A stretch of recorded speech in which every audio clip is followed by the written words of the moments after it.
Hello, everyone. Welcome back to the Shred Takes podcast show. It's been a while. I hope you guys are doing well. Thank you guys again for tuning in to this podcast. Podcast is brought to you by me, Mike Shredder. And I hope you guys again are enjoying listening to this content and are subscribed to the channel on YouTube or on Apple Podcasts or Spotify. Now, today I'm going to break down my 5 takeaways or my main takeaways so far from the NBA season. Okay, and I think this is the way. I haven't done it yet, and I think this is what I'm going to do. Number 5, the Chicago Bulls are for real. They are. You have DeMar DeRozan, you got Lonzo Ball, right? You got Nicholas Vucevic, who had 30 and 13 a night ago, right? You also have Zach Levine, who's right now a 25 point a game scorer. The Bulls are for real, right? They defend, they live off turnovers, they can get out and run with the guy with players like Green and Caruso and Lonzo Ball running the show, right? And that they have a very solid team. And again, they're coached well and they understand what they're about and what they need to do to get the job done. I think the fact is, I think right now they're also a team that can, I think, get possibly be on the cusp for an Eastern Conference Finals. I think that they also need a lot of improvement in terms of, I think, just they're not saying improvement, but they need to show me that their lack of experience still won't plague them in the playoffs because they don't have a lot of guys who've had playoff experience. DeMar DeRozan's had a lot of it, and Nick Vucevic has some playoff experience, but the other guys on their roster really have not had playoff experience.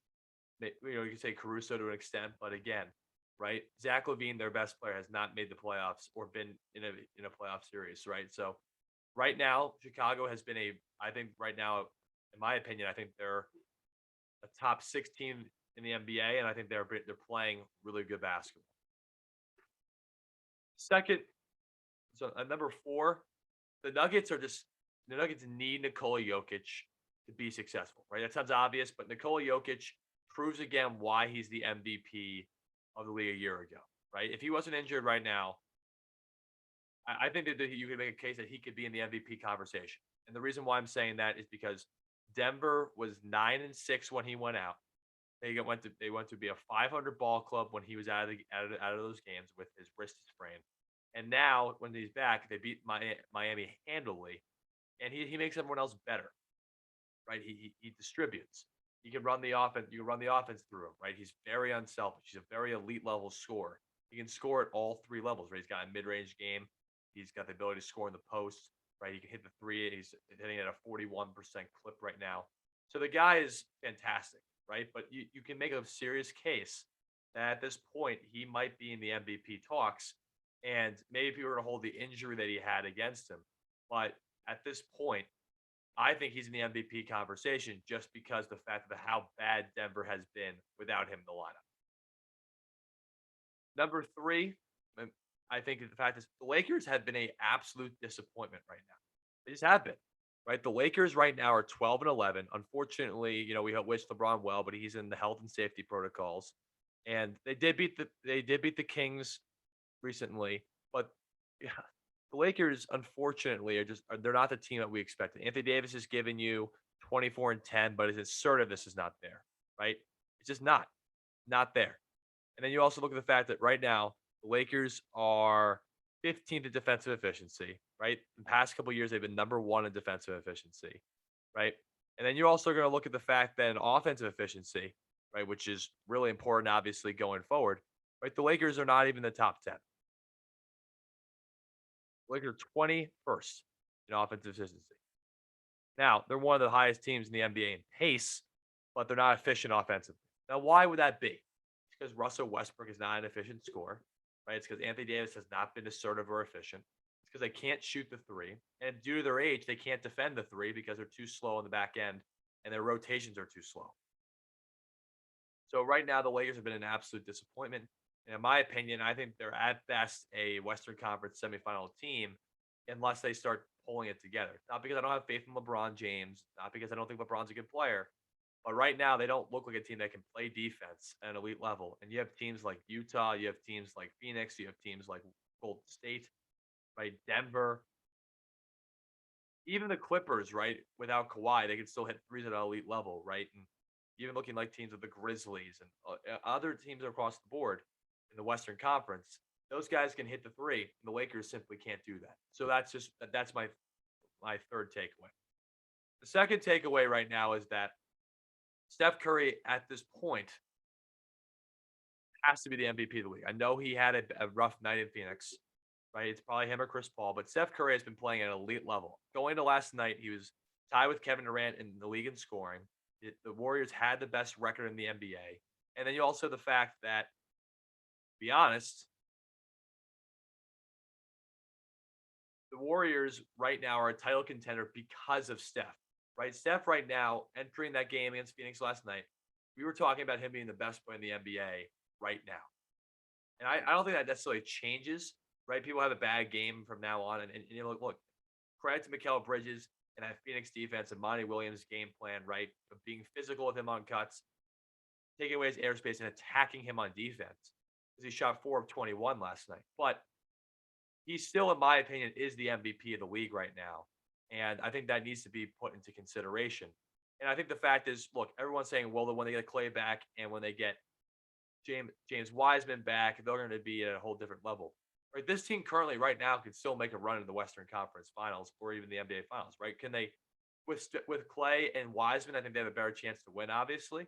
But these guys are the way the Warriors are playing is very reminiscent of when they won in 2015 and 2016 because when they won the finals in 2015 and got to the finals in 2016 because they moved the ball. Everyone has a chance to be active in the offense. Steph Curry's moving off the ball. Again, it's very easy to play with a guy like that. And Draymond's able, especially when you blitz Steph Curry on ball screens, Draymond Green's able to be effective. And that's all the Steph Curry effect. And I think that's why you look at this team without Steph Curry, it would not be nearly the same team. And right now, in my opinion, he has to be the MVP of the league. And then my top takeaway is the Phoenix Suns right now are the best team in the NBA. 100% they are. And I told people this at the beginning of the year, and they thought I was crazy. I said, mark my words about the Phoenix Suns. Phoenix was going to come back this year a little bit motivated, a little bit more hungry, and they have a nucleus that is going to make them a championship successful team from now on. You see all these people now saying, oh, well, we believe in Phoenix as a championship team. They didn't believe in them at the beginning, right? A lot of people really didn't think that Phoenix was going to be a contender. Everyone was like Lakers, Nuggets, right? Golden State Warriors, and Phoenix was kind of on the back end of that, right? You see people add Utah over that, right? Everyone's like Phoenix was kind of a 1-year wonder. I don't think so right now, right? Right now in clutch play, they are the best. They have the best statistics in the NBA, right? Devin Booker and Chris Paul are the two most efficient players offensively in the clutch this season. And what does that totally represent? It means that they've improved from last season and they've become better in those situations because they've been in those moments before, especially Devin Booker, who just hurt his hamstring, but hopefully he'll be okay and ready to go for more games. But also thinking about guys like DeAndre Ayton, who had a big game last night against the Warriors, right? You have looking at the guys like Mikal Bridges, right? Ultimate glue guy. You look at Jay Crowder, right? He's got experience. And Chris Paul's leadership and Monty Williams being a mentor and a teacher to these younger guys. Phoenix is in position right now to be the best team in the NBA, and they are the best team in the NBA. And at this point right now, I would pick them to win the NBA Finals. I would, because they have a good cohesion about them. They defend at a very high level, and they have a nucleus that you can trust, right? Golden State, they beat Golden State, right? And the Golden State doesn't have Klay Thompson back. You don't know what Klay Thompson is going to be like when he comes back. I think Klay's going to be fine, but again, there is that big question mark around him, whether or not he'll be the same player when he comes back, right? And that is the big question mark when you look at Klay Thompson, right? So that is one thing that I can look at and point to and say, okay, with the Warriors, there is some question mark. Phoenix is just, okay, like how's Chris Paul going to play better when it gets to the NBA Finals? And I think there's a chance that he can play better. I think that there's a chance that he can make more of an impact. But I think right now, Phoenix looks better than they did a year ago. And the fact they're on a 17-game winning streak, that is something definitely to take into consideration. We're going to take a quick break, but when I come back, we will be talking about my 5 NFL takeaways so far from this point of the season. All coming back up in a second. See you guys shortly. Welcome back, guys, to the Shred Takes podcast show. I'm Mike Shredder. This episode today is brought to you by Mike Shredder's Shred Takes podcast show. So thank you guys again for tuning in. And I hope you guys have enjoyed this episode so far.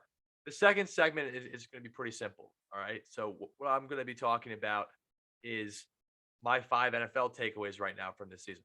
And it goes like this, right? Number 5, the Washington football team right now looks poised to possibly be a playoff team. And that was hard to say at the beginning of the year when they were terrible and they didn't look very dynamic, and they're still not very dynamic. But they have a chance to control their own destiny. They play Dallas, they play the Eagles, and they play the Giants. All very winnable games. And they're not completely out of the NFC East picture in terms of winning that division. I don't think they're ideally going to win that division. I think they're going to split a game with Dallas. But they have the control of their own destiny. I think right now they're a better team than the Eagles because Taylor Heineke is more consistent than Jalen Hurts. I think Jalen Hurts is more dynamic, but Taylor Heineke is more consistent in terms of at least being a little bit better of a passer and making slightly less mistakes than Jalen Hurts. But Jalen Hurts is more dynamic. It's just we don't know yet with the Eagles what team will get each Sunday because they're just very Jekyll and Hyde at this point in the season. Number 4 is fact that look, the Rams are not going to be a Super Bowl contender. I don't think that. And I think Matthew Stafford's a good quarterback. I think Sean McVay is an excellent head coach. But I think the fact is that they throw the ball way too much. And I think that Matthew Stafford is making a lot of errors that got him in trouble in Detroit. And you look at the fact that 3 straight games he's thrown a pick six. And you look at the fact that their defense right now is not as elite as it was, right? They just allowed 36 points and they've allowed 30 points in a couple straight games. And yeah, they allowed 30 points to the Tennessee Titans. They allowed over 30 points to the San Francisco 49ers and then over 30 points against Green Bay Packers this past Sunday. So I think they're a very good team, but this all-in strategy, I don't think right now at this point in the season I would consider them a Super Bowl contender. And that's just based on facts and based on the trends of what's been going on in this season so far. So that's the way I look at it for the Los Angeles Rams. Number 3, the New York Giants need to get rid of Daniel Jones. And it's not because I don't think Daniel Jones can't be good in the NFL. I just don't think this situation's working out for him. And just basing off numbers, right? The Giants just right now are not a very explosive offense. They average 18 points a game, 18 and a half points a game. And they can't put the ball in the end zone. And Daniel Jones turns the ball over way too much. He's been leading the NFL right now in the last 2 seasons in combined turnovers. And he hasn't really seemed to get any better after a good rookie year where he had 24 touchdowns and 12 interceptions. The past two seasons, he's at right now 21 touchdowns and 17 interceptions overall with a bunch of fumbles in between. And I think that he has a lot of dynamic ability about him, but I don't think right now he's the quarterback to lead the Giants franchise. And look, maybe they keep him another year and they prove me wrong, and that'd be great to see. But the problem at the end of the day is I don't think he is good enough to get you to the playoffs. And that's just the way I look at it. Because the Giants have talent, and I don't think they're maximizing it.